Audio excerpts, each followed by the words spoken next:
Hey guys, Brian the Shaving Geek here with another episode of my shave of the day, and today I had the opportunity to have a second go with a soap that I have as part of a pass round. And when I say have a second go, it was actually the first time with this scent, but a second try with this particular vendor, and that's Soapy Bathman.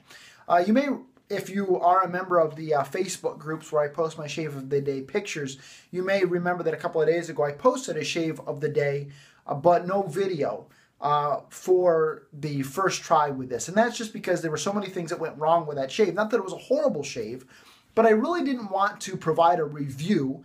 I hate to call them reviews. Give my opinion on a soap before I really felt like I'd given it a fair shake. And I used a razor that I wasn't very familiar with. I used a brush that's not fully broken in, and I really don't have totally dialed in yet. And so all of that really contributed to a shave that was less than stellar. And so I didn't want that to reflect negatively on Chris and on his products. And so today I wanted to go back to it. I wanted to revisit his product using a razor blade and a brush that I'm very well acquainted with, and so that's what I did today. So today I got out my Nathan Clark Ubersoft, which is in my EverReady 150 handle. I love this, very soft, nice backbone, and I just get great lathers with it. And today the soap definitely performed better than it did a couple of days ago. Now we'll talk a little bit more about that performance in a little bit, but the brush was definitely an upgrade. For my razor, I got out my toggle. This is on a 4, loaded with a Lord extra blade, and much better than my Gillette Tech that I used a couple of days ago. So in those regards, definitely my shave got better. So on to the soap.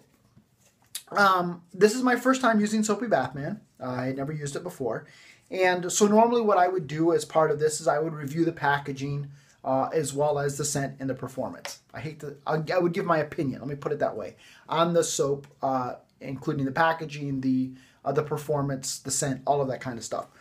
But from a packaging perspective, Chris has changed his packaging since this came around. And at least it appears that way on the website. And so this pass round, I think, has been going since the first part of the year, maybe February, March-ish time frame. And it definitely appears from the website that he's definitely upped his game a little bit as far as the quality of the packaging. The one soap here, the Desperado soap, it looks like somebody got it too close to an open flame and melted the bottom of the container. How you do that with shaving soap, I don't know. But that's not Chris's fault. It's just people. Keep your soaps away from an open flame or whatever. Public service announcement from Brian the Shaving Geek. So anyhow, I don't feel that it would be fair to review or give my opinions on the packaging since it's changed, and since this isn't his fault. I'm gonna skip that. So on to the scents. The Desperado scent that I used a couple of days ago, I really like it. It's nice, but I find myself a little bit disappointed, and I'll tell you why. It's not that the scent is bad. The scent is very good, but the scent description and the name, when you look up the scent description on his website and then you read the name Desperado, it's supposed to invoke kind of that sense that you've come in from riding your fences and you're climbing down off the horse and you've got the scent of leather, and I think it's leather, but it's supposed to, kind of evoke these manly Western type images in your mind. And for me, it doesn't. For me, this reminds me of, and you've heard me say this before with regards to scents, it reminds me of fresh baked cookies. That's what maybe I'm just hungry and I don't know, but it does. It's nice. I like it. But to me, it's kind of somewhere in between Reef Point Espresso and Mickey Lee Soapworks Coco Maya. It's like in between those. To me, if those two soaps had a child, it would be Desperado. So those are the notes I get out of it. It's very good. I like it.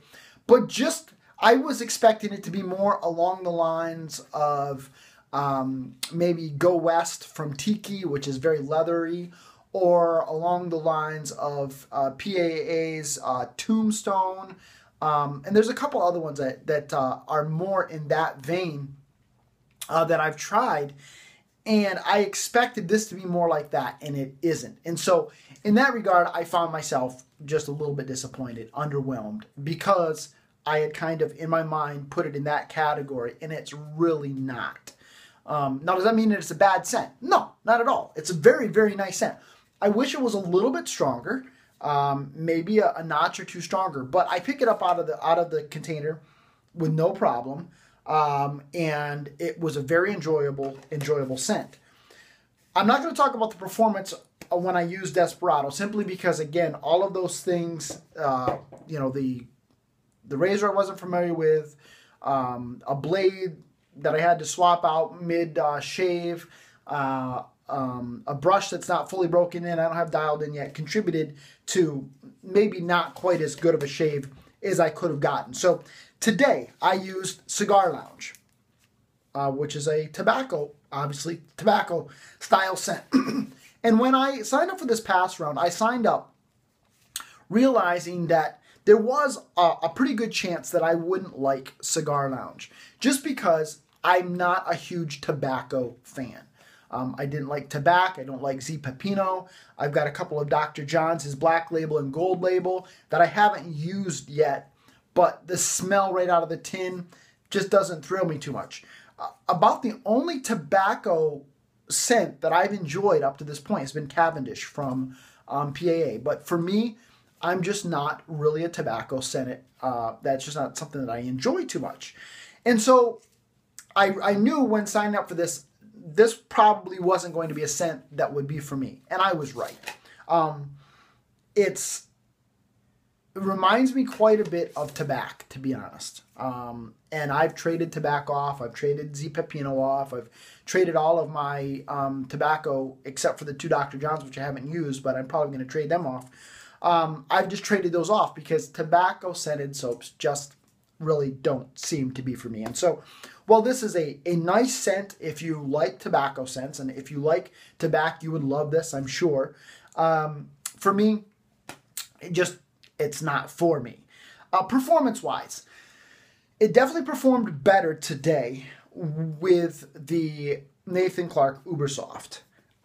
For some reason, though, I think that this is going to be a soap, and I did just like I normally do with the Nathan Clark, and this is a harder puck than like the it's a fairly good hard puck than compared to a Dr. John's or a Katie's Bubbles. And so I loaded this for about 30 seconds, which is usually what I do with a harder style soap. Softer soaps, I might go 20 seconds. Katie's Bubbles, it's even less than that. But on a hard soap, I go about 30, and it's just 1,000, 2, 1,000. I count it in my head, or sometimes even count it out loud, and I get to the 30, and then I stop loading and go to my face.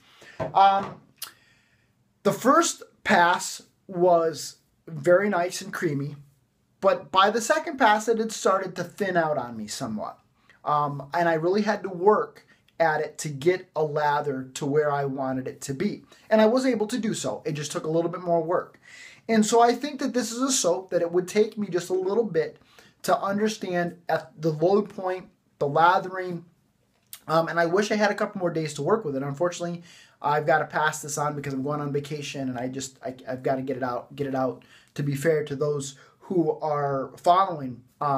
But it's definitely a soap that I think is good.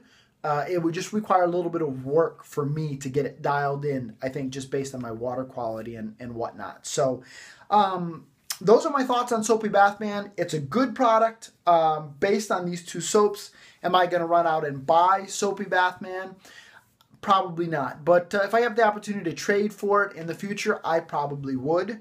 And I know there are a lot of people that love Soapy Bathman, that absolutely love Chris's products.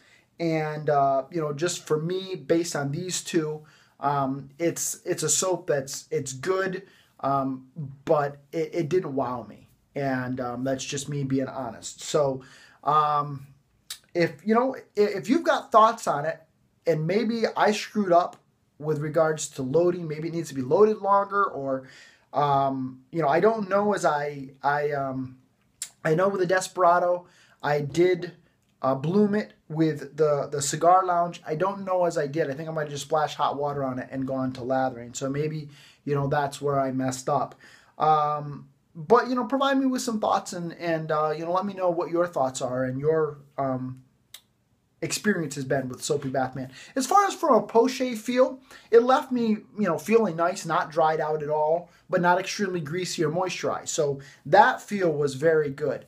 But I do feel that the amount of work that I had to put in to getting the lather compared to what I can, especially on that second pass, compared to what I can get from other soaps, just, you know, I guess I'm a lazy son of a gun. But anyhow, those are my thoughts. Sandalwood by Captain's Choice is what I followed it up with. Not because I felt like it matched extremely well with Soapy Bathman, but the Cigar Lounge, but just because I don't have anything that matches with tobacco style scented soap in my mind that matches up very well. And so I love Captain's Choice Sandalwood scent. I wish it stuck around a little bit longer, but you know that. And so I love using it. I just wish that scent hung around. I think that's a common complaint with many people who use Captain's Choice. So this is Brian the Shaving Geek reporting live from my shave den, wishing you a lifetime of happy shaves. Have a great day, everybody.